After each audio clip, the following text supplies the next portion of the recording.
Bueno, pues seguimos de nuevo. Vamos a hacer otro capítulo. No sé si tendré material suficiente, pero bueno, vamos a intentarlo. Nos habíamos quedado en que estamos viendo los Estados Unidos que se planteaban ya entrar. Bueno, sí, habían, no sé si, sí, habían ya declarado la guerra a Alemania. Habíamos visto lo de las pancartas. El infierno es demasiado bueno para los unos. Lo uno era como denominaban los aliados a los alemanes. Y pues eso. Ahora los alemanes tenían la meta de ganar la guerra antes de que llegaran los yanquis. Bueno, pues la Primera Guerra Mundial, los gobiernos tenían una cosa tanto o casi tanto, o sea, temían una cosa tanto o casi tanto como la derrota militar. Y esa cosa era la revolución, ¿no? Que se le produjera una revolución interna en su propio país. Las huelgas y el malestar eran chispas que podían convertirse en una revolución transformando la guerra. Las tropas rusas dejan de luchar en el frente oriental. Eso lo vamos a ver por qué. Empiezan a confraternizar con los alemanes, se dan tabaco, chocolate. ¿Y esto pasó por qué? Pues bueno, pues muy fácil. Alemania pensó en apaciguar su situación y en alentarla en el enemigo. Los alemanes empezaron a poner a sus agentes en el Cairo, ¿no? En Egipto, Dublín, en Irlanda, en San Petersburgo, Rusia, a trabajar para fomentar revoluciones. El premio era que todo un pueblo se rebelara contra sus líderes, apartándolo así de la guerra. Y en Rusia los alemanes lo consiguieron, apoyando a los bolcheviques para promover una revolución espontánea. En 1917 Rusia estaba cansada de la guerra. Grandes pérdidas, 1.500 kilómetros de frente tenían agotado a su ejército. No tenían nada, ni fusiles, ni morteros, ni botas, ni abrigos, liados en cuatro mantas, pero increíblemente mantuvieron su línea. Fue la población la primera en desmoronarse. En Petrogrado, ¿no? Lo que después sería Leningrado y San Petersburgo, se llamaba Petrogrado, ahora en la actualidad es San Petersburgo. Como digo, la población empezó a desmoronarse, víctimas del hambre y de las malas condiciones de trabajo. En Petrogrado reinaba el descontento, fábricas llenas de obreros hambrientos. Una manifestación el 8 de marzo del 17 empezó de forma pacífica, en un día soleado y frío. Cantaban la marsellesa y pedían pan, pero el zar ordenó que se disolviera la manifestación y empezó la matanza. Más de 50 civiles, una masacre. Los soldados eligieron defender al pueblo antes que al zar. Incluso la policía se unieron a los manifestantes y obreros. 200 muertos ocuparon Telefónica y edificios oficiales. El régimen del zar tambalea.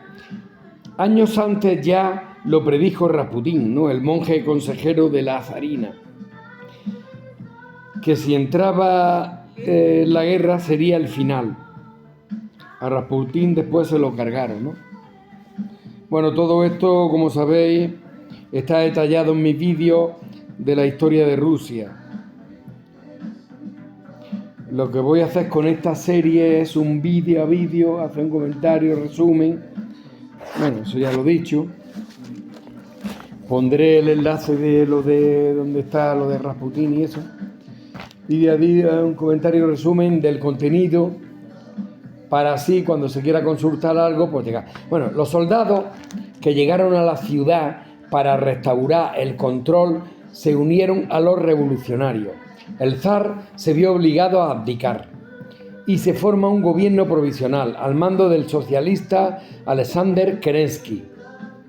Alexander Kerensky tenía que dirigir una guerra y controlar la revolución.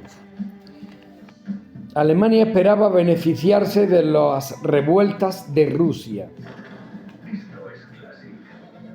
A todo esto el zar estaba en arresto domiciliario. Gran Bretaña y Francia cruzaban los dedos, ¿no?, con lo de lo que se estaba produciendo en Rusia. Pues sí, bueno, voy a seguir con esto. El zar, como digo, estaba en arresto domiciliario, pero le pidió asilo político a su primo Jorge V, ¿no? Como ya sabéis, hay fotografías que parecen los dos gemelos. Son primos hermanos. Pero le aconsejaron que no, temiendo que allí se propagase también la revolución.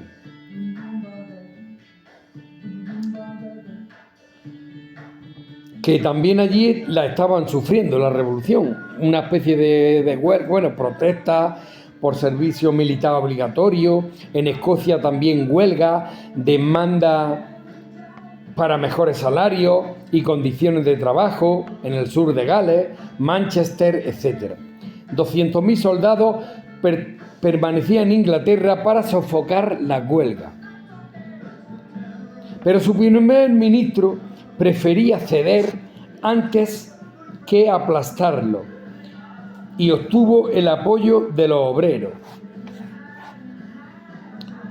A sus negociadores les dijo: si una huelga parece inevitable, deben concederle todas las demandas. Estas eran las instrucciones del primer ministro, ¿no? Como digo. Entonces, claro, negociaron. En Francia eran incapaces también de controlar el descontento de su población. Una ola y del ejército, que ya lo vimos en el capítulo anterior, ¿no?, que también estuvo sublevado prácticamente a la mitad, que no se enteraron los alemanes. Una ola de paros, protestas en 1917, que llegaron al frente. Bueno, no lo habíamos visto, lo vamos a ver ahora. Amotinándose el ejército por una serie de batallas mal planteadas y dirigidas. Entonces, como digo, casi la mitad del ejército francés se va a amotinar.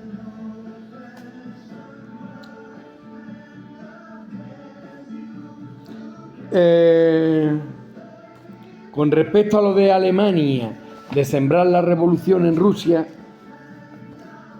pues dispuso de un tren blindado a Lenin y a toda su camarilla, a todos sus acompañantes. Pues estaban exiliados en Suiza.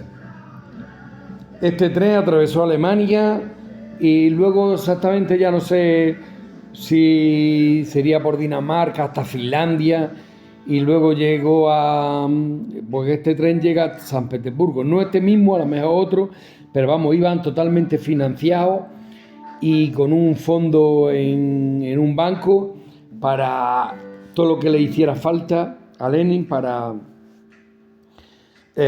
promover la revolución, porque claro, con dinero financiado de Alemania para acabar con la revolución. Coño, pues me queda poco. Bueno, pero más o menos me va a dar tiempo. Previamente habían conseguido los alemanes que Lenin les prometiera sacar a Rusia de la guerra. Hay una película que la buscaré, creo que la tengo en mi biblioteca, sí, creo que sí la tengo, y la pondré en el enlace de este vídeo. En junio del 17 estaba afectado la mitad del ejército francés, que se negaban a volver a las trincheras. Pero los alemanes no tenían ni idea del motín del ejército francés. fue un absoluto fracaso de la inteligencia alemana. Hubiese sido el momento de penetrar hasta París. Después se fueron entregando las tropas amotinadas, que realmente se parecían más a una huelga que a un motín. Obtuvieron pues mejoras en los permisos, más periodos de descanso, mejoras sanitarias. Entonces fue cuando ya entró Félix Pétain, que fue el sustituto, e hizo de la defensa el orden del día. Los hombres recibían adoctrinamiento patriótico y les recordaban cada día por qué luchaban. Pétain tenía que restablecer la disciplina y su táctica fue ejecutar a unos pocos y obligar al resto a observarlo. Un hombre atado a un poste, 49 soldados ejecutados por sus compañeros.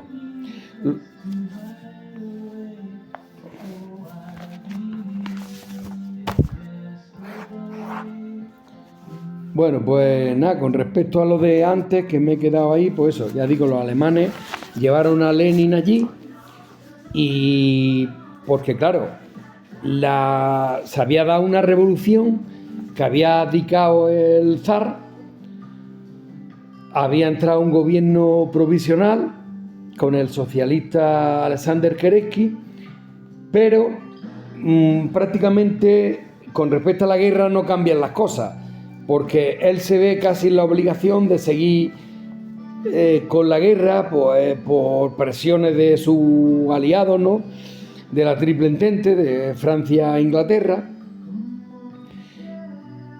Y pues bueno, pues prácticamente, pues sigue con la guerra. Entonces, claro, Lenin y su cuadrilla llegan allí y con la idea de que es una guerra imperialista y de que los están matando de hambre y que lo que tienen que hacer es colectivizar la tierra y de que todo el mundo viva y coma y que vivan en paz, tal y cual. Y entonces pues los convence y entonces triunfa la revolución.